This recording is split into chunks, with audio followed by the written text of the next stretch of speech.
ain't your last stop. Judgment is where your knees will drop. If your name ain't found in the book of life, you're cast into the lake of fire, second death. That's right. It's painful, it ain't easy. Burning for eternity, in the burning flames. Should've called on his name, now you in pain. Lost in the physics, over the shizang. The devil don't want you to hear me. Baby, hear me out. Baby, hear me out. The devil don't want you to hear me. Baby, hear me out. Baby, hear me out. The devil don't want you to hear me. Don't want you to hear me. The devil don't want you to hear me. Don't want you to hear me. The devil don't want This is my son. Which they got a chance to see me crawl across the floor because I was out of the camera to fix it.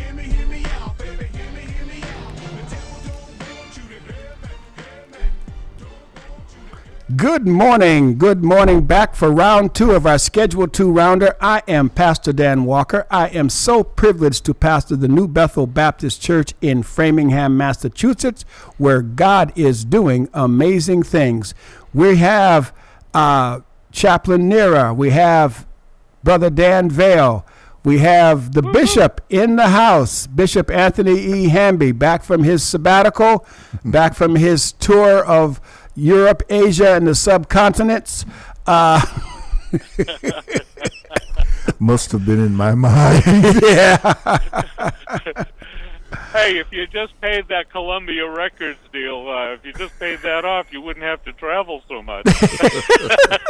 Yeah, the lawyers should study the Columbia contract, man. That sucker's ironclad. Yeah. That's right. Yeah, you sign that thing, you can pay them, and then and if you die, that's okay. Your kids are obligated In perpetuity. In perpetuity, yeah. That's right. Yeah. I still can't figure out how they ever made any money off of that. Yeah. So anyway, before we left, Chaplain Nera said something. We're dealing with nationalism. As I said before, it's not technically racism. We call it racism, but racism implies multiracial issues. And there is no such thing as a multiracial. We're all of one race. We're all the human race. But we are all of different nations.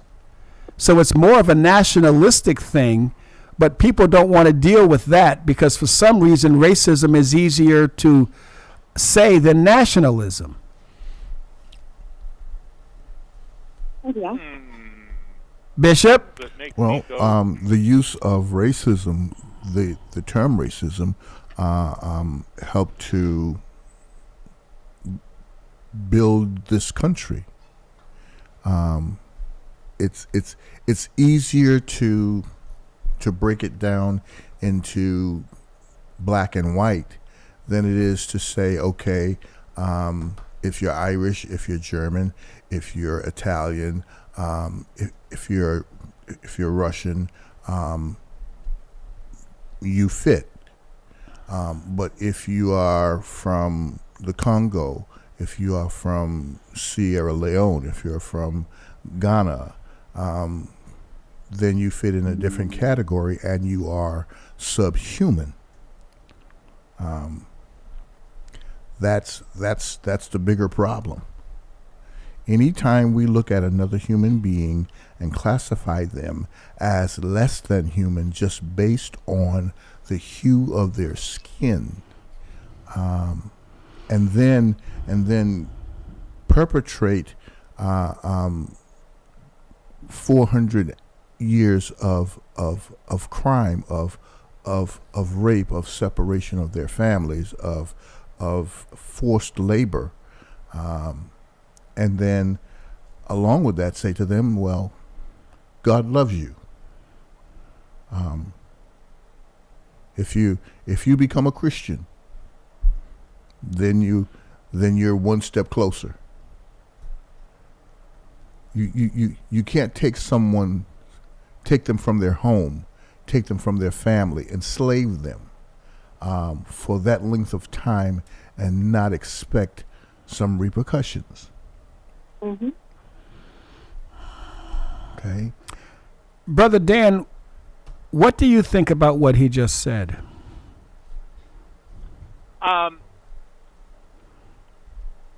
I am personally of the loose belief or opinion, whatever. I think we're all racist. Everybody on the planet, sparing none. As part of our instinctive survival mechanism that God gave us. If I'm walking through Cleveland, I'm pretty much okay. Cleveland's got its neighborhoods, but I'm pretty much okay. But if I'm walking through some city in Africa where I don't know the language, I don't know the customs, am I going to be watching out for people? Yeah, buddy. Are they going to be black? Yeah, buddy. Do I care if they're black? No, I do not. I care that they are a potential threat to me and I don't have a defense. That's what I care about. Why is that? Well, because those cities are notorious for being high crime. Okay. And anybody that is at a disadvantage culturally or with language barriers where, it's like losing one of your senses. If you're similar to a person being deaf or blind or something like that, you don't have all six senses. Let me ask you a question. It makes you vulnerable. Have you ever seen a picture of me? Yeah. Okay. So prior to seeing that picture of me, had you heard my voice? Yep. And in hearing my voice, what impression did it give you? You're articulate, intelligent, obviously African American. Just from my voice? Just from your voice alone. And why is that? I don't know. Do I speak English? Yeah. You But black people have a unique tone to their voice that is easily distinguishable in most cases from white people. Except when you're talking to Dan. Because if you don't know that I am a person of color, I guarantee you do not know it when you talk to me on the phone. Yeah, but you're from Tell, Ohio. Dan. I spotted you from a long ways off, Dan. I knew you was the soul brother. But on the phone, you may be able to tell that Bishop Anthony Hamby is of the Negroid race or the Negroid nation. But on the phone, you cannot tell that Dan is. And even on the radio, people don't necessarily know my ethnicity until they annoy me, or I get into, Yeah. or I find. You're close. You're close. No, I'll give you that. What I'm trying to say is, I didn't have the temperature you're talking about in my voice. I don't have it, even now. Yeah. You can't. Mm-hmm. I guarantee you, there are people who have never seen my face are convinced that I am Caucasian. And but genuinely, that's because you're from Ohio. You know that, right? Yeah, that's from Ohio, yes. A lot of Ohioans do not have. But now, don't get me wrong. Half my family, when my sister speaks, you can't tell until she's annoyed. When she's annoyed, we call it going to Cleveland. When we're annoyed, the temperature changes, the vocals drop, the bass comes out. Where do you think that expression, you need to get that bass out your voice, comes from? I've never heard that. Surprise, surprise. Near, Near, have you ever heard that expression? I have. Yeah. You better get that bass out your voice. See, she's from Arkansas. She's got an unfair advantage. but no. What do you think that means? When someone that tells you to get that bass out your voice, what are they actually telling you? Lose your black. Sound white. Interesting. Bishop, tell them what it really means. Normally, it would be directed towards a black young man who has reached that age where he's expressing himself a bit forcefully, most times with his mom, but sometimes with his dad as well. And they're letting him know, okay, you're not grown. You need to take that. You need to bring that down a bit. Yeah. Moments before impact. Yeah. Yes. Exactly. Generally, Exactly. moment just before impact. Exactly. Mostly, yes. We We all had to try it. we view each other differently based on what we see, and we make certain assumptions based on what we see, and many times those assumptions are unfair. They are inaccurate. Although I am 6 feet tall and 240 something pounds, okay. I've been that size since I was a fetus. You know, I have a certain presence about me that for some people might find intimidating, but at my core, I am a kind and gentle person. I will go out of my way to help you, and if you just judge me based on what I look like, and that it's happened to me many times, you get the wrong impression about me. All right, we have a caller. Good morning, caller. You're on the air. Peace. Good morning. This is Jamal. How y'all doing? Well, Great, man. How you doing? We're doing great, man. Okay. Well, hang on a second. Let me do my. We have to do my alma mater. Yes, we really do. Because I haven't gotten it right all day. I'm gonna keep doing it until I get it right. I learned that from my wife. You're gonna keep doing it till you get it right. Ladies and gentlemen, boys and girls, children of all ages, Sound Travels is pleased to present to some and introduce to others a gentleman who has had more effect on me than most people would even want to know. Brother Jamal Crawford. Good morning, sir. Peace. How y'all doing? Well, as you can see, we're in it. All right. Well, talking about, black voices and all this type of thing, I just want to, say that there is a particular tonality, which a lot of people can tell who, like, despite your own, thought that you don't sound black, Mm-hmm. I would say that, it's almost like a stereotypical version, right? Because I think the tonalities that depict somebody as being of African descent go deeper than that. So let's say, for instance, let's take James Baldwin. Mm-hmm. Okay, now here you have a proper speaking black man. He was obviously he was a gay man as well. And almost spoke in a theatrical tone. Mm-hmm. Okay, the famous dancer and actor who just died. I forget. He played a bad guy in one of the James Bond movies. It was Jeffrey Holder. Mm-hmm. Famous from the black arts, and many folks might know him from the 7-Up commercial, crisp and clean, no caffeine, all this type of thing. Another brother who had a very distinct voice, but it was very theatrical, and it wasn't typical. How do I explain this? It's much like what African people speak about when other groups try to do the African accent, and then everyone wants to talk like this, right?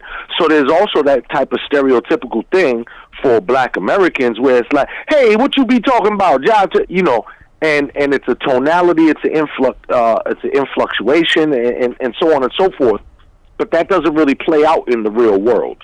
And when you really listen to more people from, all across the planet, and, when you go to other places that are not even primarily English speaking, it is definitely, there is a tonality where over the phone, over the radio, you can probably discern within 85 to a 95 percentile what ethnicity or what descent one is from.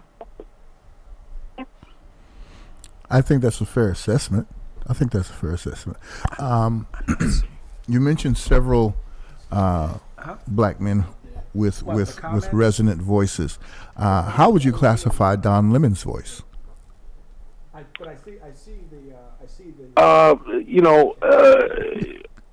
would be, I would be able to easily tell. And once again, maybe a more softer spoken man. But let's go with a classic example of like a nerd. What was the character Urkel? Mm-hmm.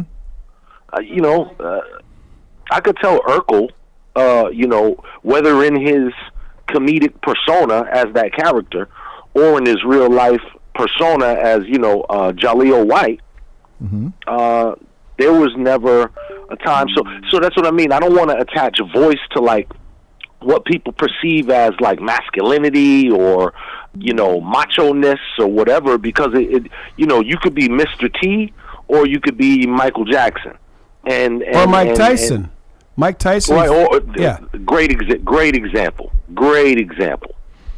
So, right, not a typical voice, but you could tell that that's a black man. Okay, so now my question is this for you: what does a typical Italian sound like?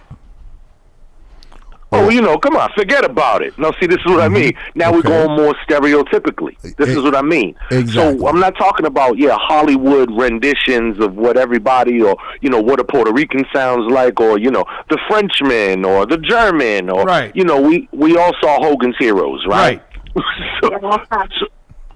And just a little fact about Hogan's Heroes, most of the people who played on that were victims of that era and actually served in the military and was even a POW. Robert Leclerc actually was a POW and had the tattoo of his serial number on his arm, and he never removed it. And when they shot, they had to be careful they didn't show it on screen. And the only reason that Werner Klemper played that role, because he's Austrian. So he said the only reason he would do that role is if the Colonel Klink character never came out on top. He always would have to lose in some kind of way. I met him, and he is a kind-hearted person. Oh, yeah. He really was. He was a great actor, a great stage actor. People, when he said people when he came on the stage, they would applaud him because of Colonel Klink, but at the end of the show, they were applauding because of Werner Klemper. Yeah. So, yeah. And remember the old commercial, the American Indian who cried at the side of the highway, who was really an Italian man? Who was really an Italian, yes. Yeah, I know. We had, and American Indians got short shrift, real American Indians. I know that Clint Eastwood hired legitimate Indians to play as Indians in Outlaw Josie Wales. Yeah. The Indian that's there is he was actually an Indian. He might have Navajo. Yeah. So Navajo.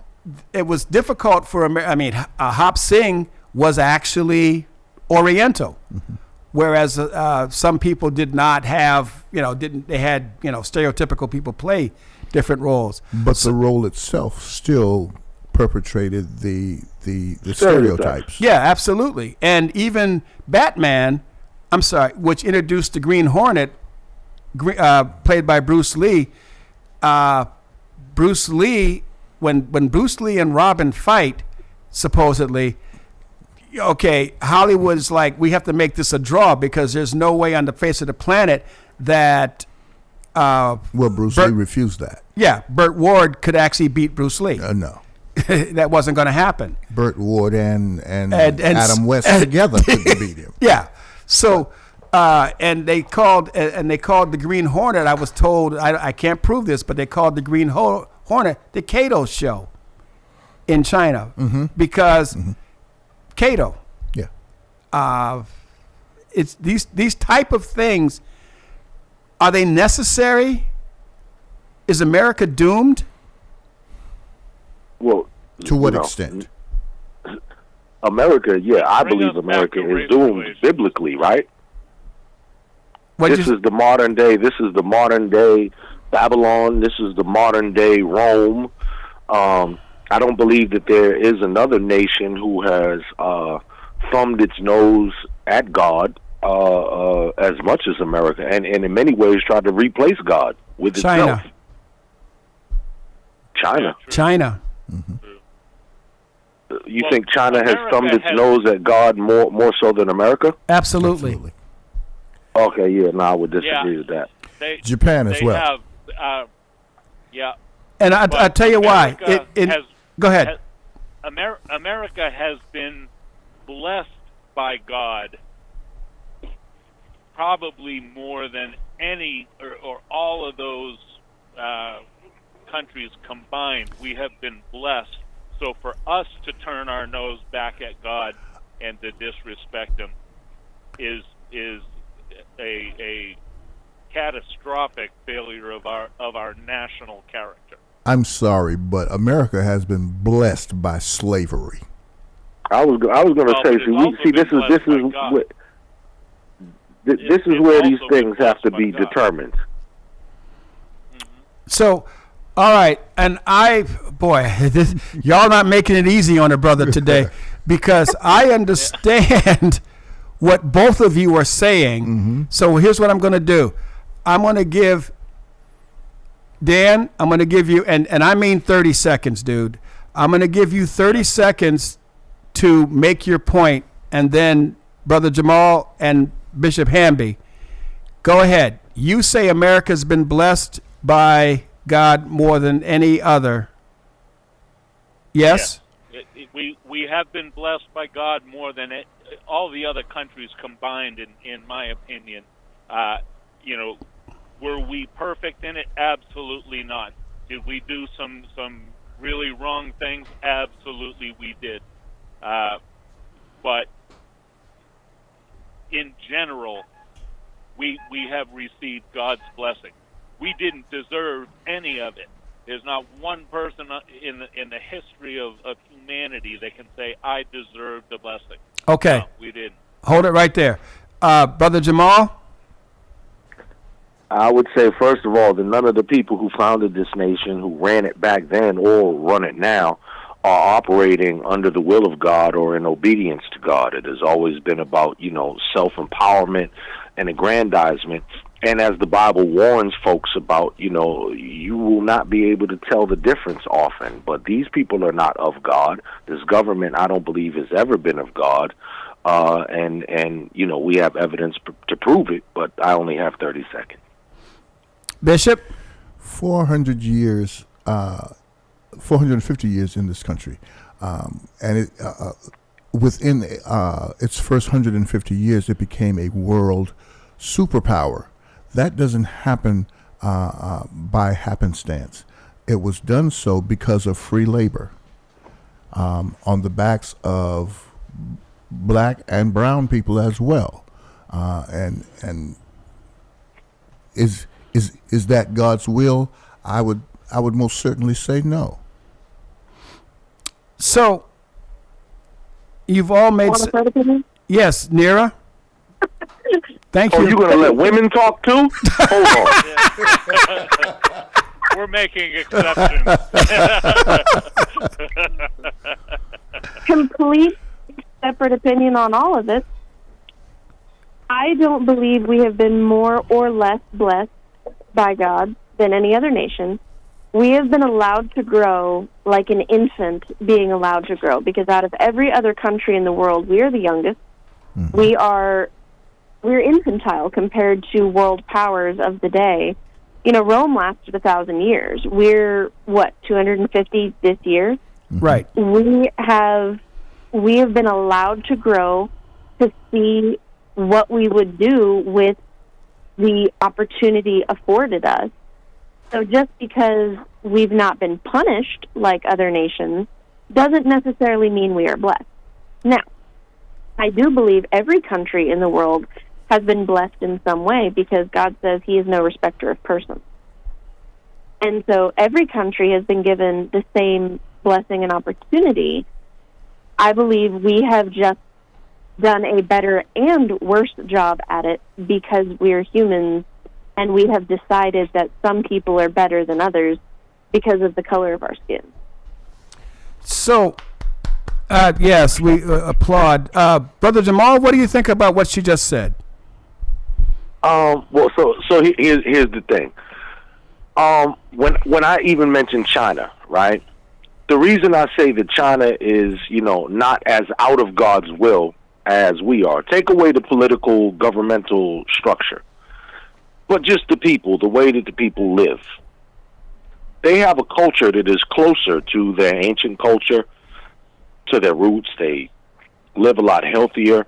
They have a lot of major problems in some of their congested cities, and all the folks there who smoke cigarettes and all this type of thing. But you don't see largely the same type of the violence rates, the rates of disease, and so on and so forth. And I think around the country, around the world, it might be one of those things, to whom much is given, much is required. So with all the technological and financial benefits that America has, you would think that we would be a lot further along, and we would be the healthiest, and the safest, and all this type of stuff. And the other thing I'm doing, because I'm only using the word we because you used it, because that's the other thing. I'm not in this we.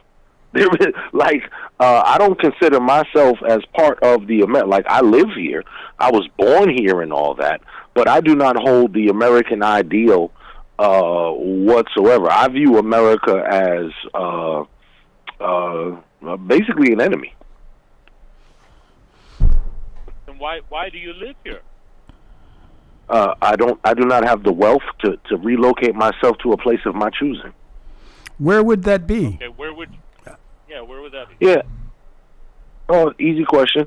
I would probably go to Ghana, or perhaps Cape Verde. But once again, if I was wealthy enough to make myself a life that I could be comfortable in either place. It would seem to me that if you had the per capita income that you have now, you could go to Ghana and live like way better, from what I understand. I've not been there, so I'm not speaking from any knowledge, but I'm told, and what I hear and read, is that their gross national product is such that one coming from America that said made $50,000 and saved could live like a king in some of these what people have called third world nations. I don't think that's fair. There's only one world, but could live like a king in Ghana, even today. But then again, how would you support yourself? Well, and it's complicated, obviously, because there would be costs of moving, all responsibilities, that one would have here and everything. But that is the plan, and many of my people have already, expatriated to these places. So it's not a mystery or a big fantasy to me. Literally, I just do not have the wherewithal to do these things right now because right now, I don't have extra income where I could even go visit. You understand? Okay. Yeah. See, and to me, Dan, go ahead.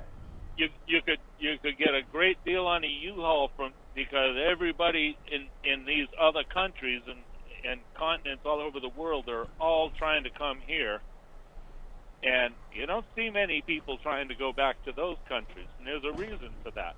America's not perfect, but it is out in the forefront of nations that have made the greatest effort to correct past evil.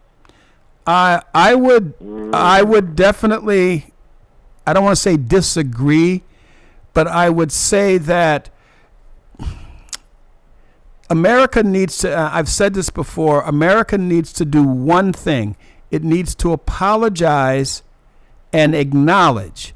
When I listened to Marco Rubio's address to the United Nations, he made claims that America had made all of these great strides to do certain things and to become the world power. There's no question that America is the world power right now. But just as America is the world power, China is positioning itself for when America falls, because they believe America is going to fall based on its own weight. But China is positioning itself to become the next world power. But when Marco Rubio talked about the advances that have placed America where it is, what bothered me about his speech is that he never acknowledged the sacrifice of the African nation that was brought here as commerce, as chattel, to build and to make America what it is. See, as a black person, let me finish this one thought real quick. As a black person, I personally do not want or need reparations. I don't need it. You don't have to give me something. Just get out of my way. If you say pull yourself up by your own bootstraps, that presupposes I can buy boots. So that's always bothered me. America has this amazing ability to be so arrogant and so naive all at the same time. Yeah. And I say that as a, red-blooded American born in the state of Arkansas. A red-haired white woman. Yeah, we are so arrogant and so naive and so narcissistic that I believe one of the biggest differences between us and most other world powers and countries and continents is that our ruling faction, I won't even say necessarily the government in and of itself, but the ruling faction is so separate from the living class. Not middle class, upper class, lower class, whatever. The living class of our country lives in a completely different world than our ruling faction. Yeah, when I listen, Hunger Games stuff. I listened to comedian Ralphie Moore. I like him, and what he said is that it's a lie. There are only two factions in America of any of any note: rich and poor. Yep, that's it. The color is Hollywood created, but it's rich and poor. I would disagree with you to say that it's Hollywood created. It's perpetuated by Hollywood, but it's been created by that ruling class. Yeah. Created and curated. Yes. And installed and institutionalized. There it is. But also it's the institution that continues to perpetuate the ideas, the thoughts of systematic racism, and it's my God, it's a machine that eats at everything. Yeah. None of us are unaffected by it. Yeah. Hope says most of the reason is medical care. I need you to be more elaborate on that. I'm not quite sure what you're trying to say when you say this. So go ahead and be more elaborate on that so I can understand what you're saying. You were going to say something, Brother Jamal?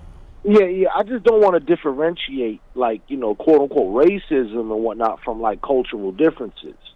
So, for instance, what I used to always say to my Latino folks and my Asian folks is, look, even white folks, right? Everybody eats rice, but everybody got their own special recipe, right? So we make things differently. The very same things, potatoes, onions. These things are, that's for everybody. But the way that we prepare them is some of our cultural thing, and it's much like that in kind of the social aspect, because while myself and let's say a white man from the other side of town, let's say Charlestown or South Boston, who we might be in the same economic bracket, and his father and mother might be in the same economic bracket as my mother and father. But just because we're in the same quote-unquote socioeconomic class does not mean we have the same cultural views nor aspirations. Or and those are some of the opportunities. distinctions. Or obligations. Well, I'm even taking out the opportunities.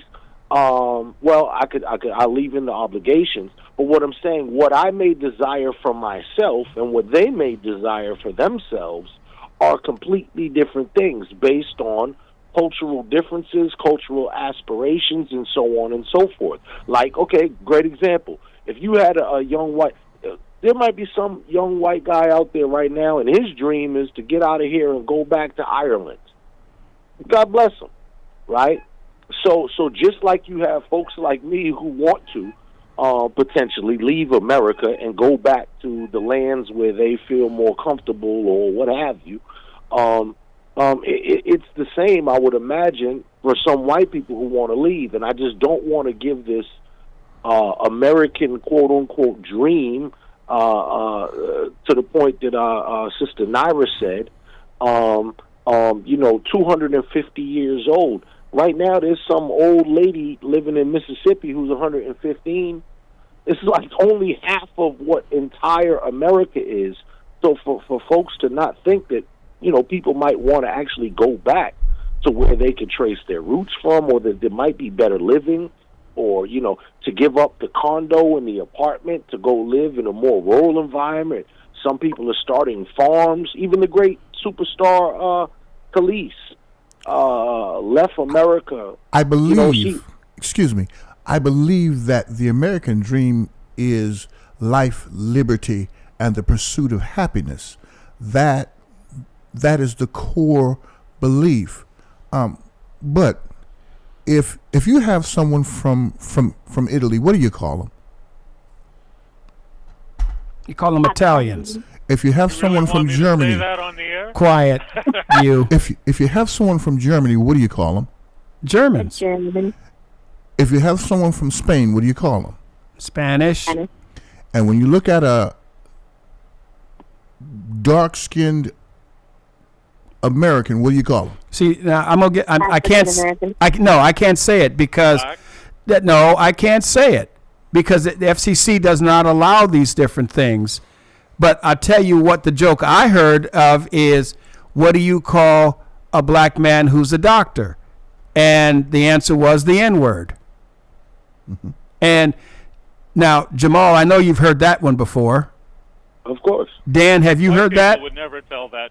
White people would never tell a joke. Who do you think I learned it from? I was going to say white people made that one up, Absolutely. sir. You kidding me?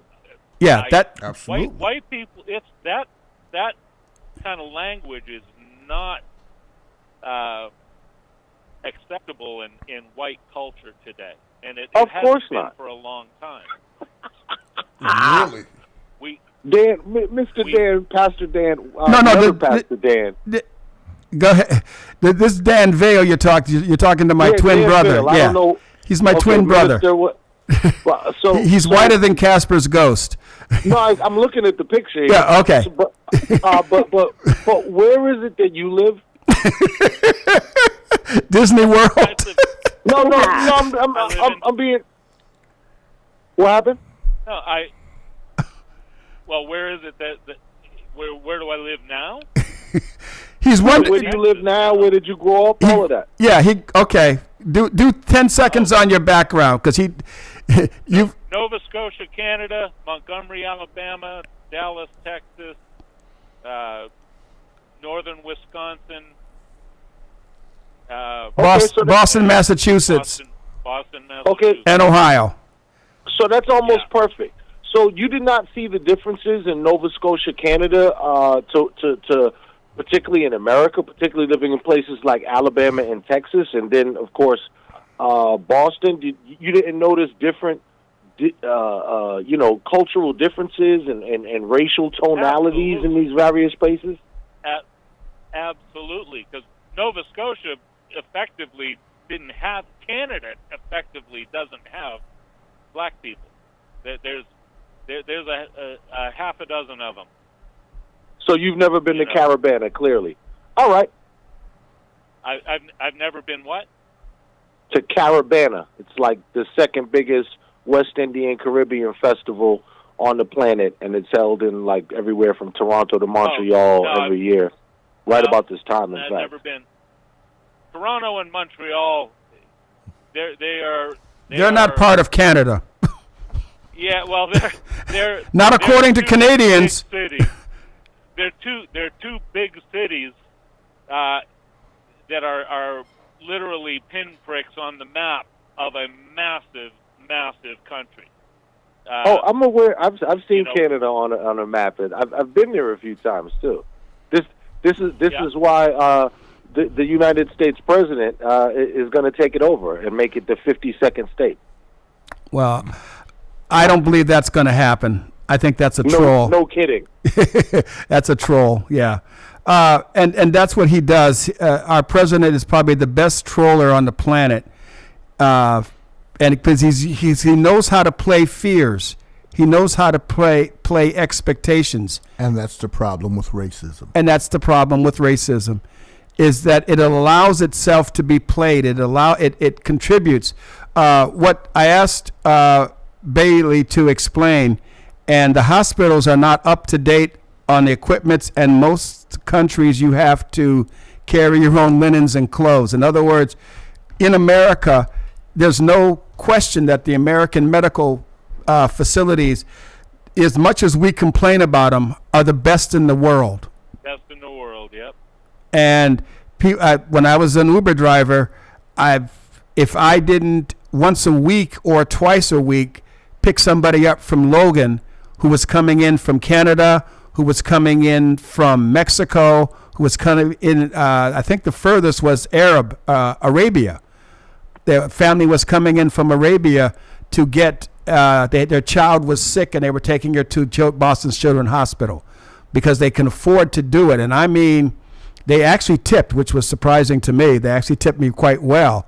But they were going to Boston Children's Hospital, and I asked them, why? And he looked at me like I was cross-eyed and crazy. What do you mean, why? You have the best medical facilities on the planet, and I have the money to pay for them, so here we are. He didn't say that last part, but that's what was going on. His family had the money so that their whole family came. And I mean, and they were all headed to the hospital because the child had needs. Christ Michaels, oh my goodness, he's on. Most pastors and leaders of religion are timid, afraid, spineless when it comes to their beliefs being challenged. Oh, I can't read all of this. I can't read all of this. There's a whole diatribe here. Pastor Dan Walker is a perfect example of pastors that refuse to follow up on issues that he cannot comprehend and is too far crystallized in his beliefs to figure out. The issue of my return. You talk trash about. Huh? Talk trash about my brother there. You're going to take on the whole Truett court.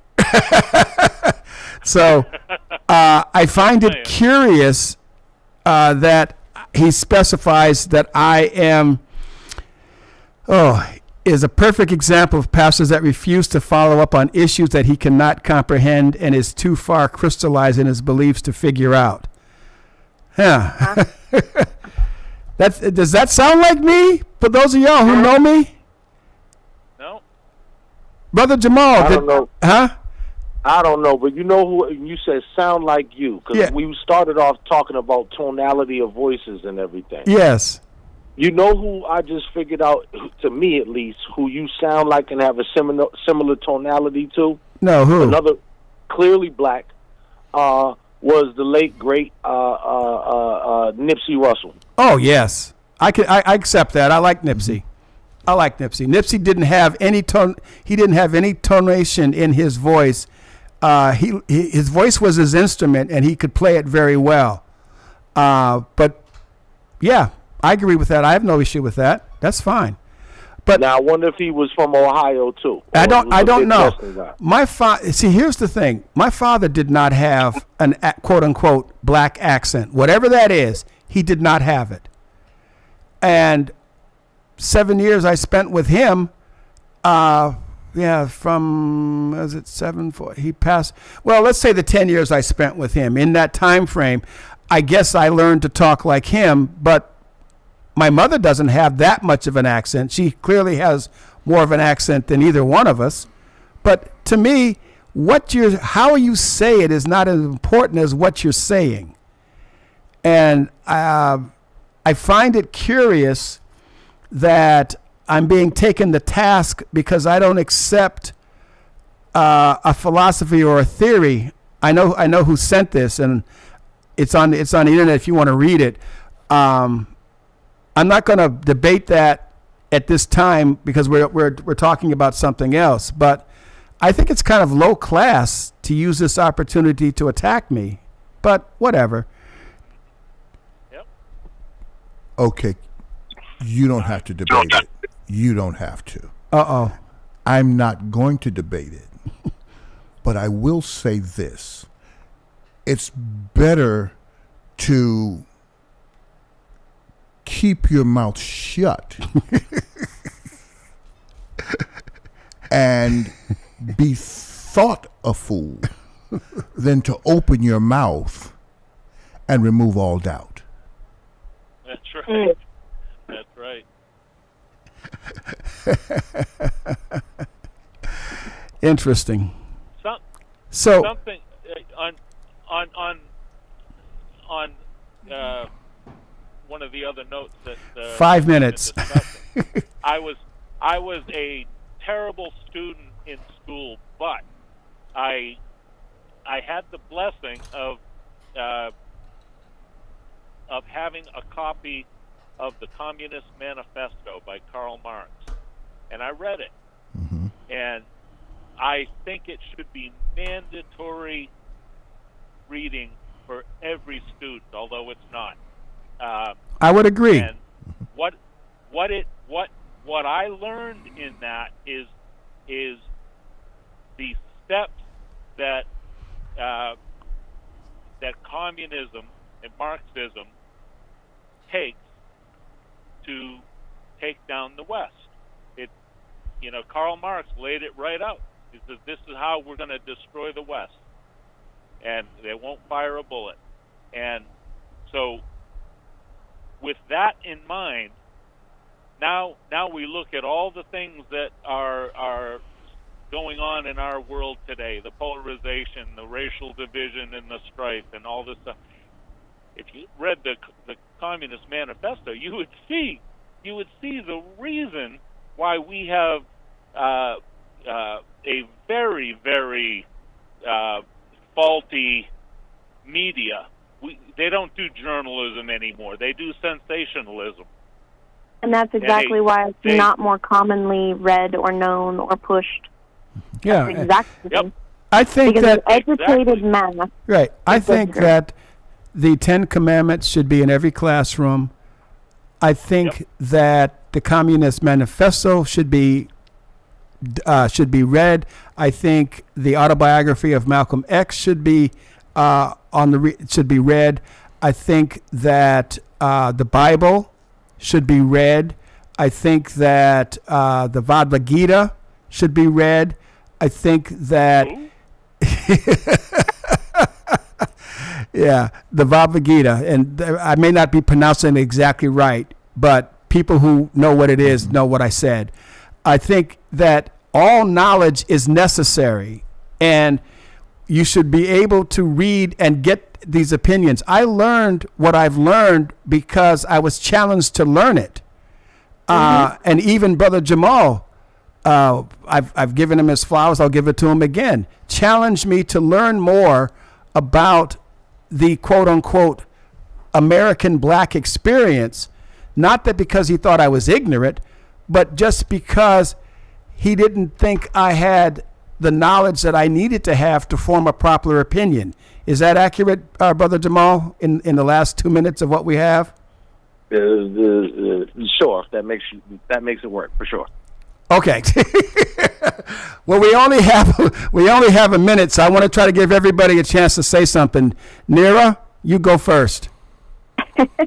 I just think that we have the opportunity to try and make changes to fix the issue. I think we're just kept too distracted on purpose to be able to do so, because a divided country is so much easier to subdue. Okay. Jamal?